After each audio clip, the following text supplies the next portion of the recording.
বন্ধুরা, আজকে আমরা এসেছি করতোয়া নদীতে। আজ আমরা যাব পঞ্চগড়ের ওদিকে, আর যেই রাস্তা দিয়ে যাব সেটাতে পড়েছে এই নদীটা। এই নদীটার নাম করতোয়া নদী। এখানে কোনো সেতু নেই, তাই এই নদীটা নৌকা দিয়ে পার হতে হয়। এই যে লোকটা দেখছেন, তিনি নৌকায় ওঠার পর টাকা উঠাচ্ছেন। প্রতিজন ব্যক্তি 10 টাকা করে, আর প্রতিটা মোটরসাইকেল 10 টাকা এবং সাইকেল 5 টাকা। নৌকা অলরেডি ছেড়ে দিয়েছে, আর এখন আমরা মাছ নদীতে। এই মানুষটা টাকা উঠাচ্ছেন মাছ নদীতে। যতক্ষণ না পৌঁছে যাব ততক্ষণ টাকা উঠানো শেষ হয়ে যাবে।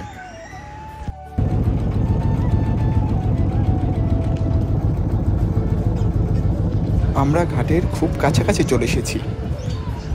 ঘাটে আসলেই নৌকার সাথে দড়িটা বেঁধে দেবেন যেই মানুষটা টাকা উঠাচ্ছিলেন, যাতে নৌকাটা চলে যেতে না পারে।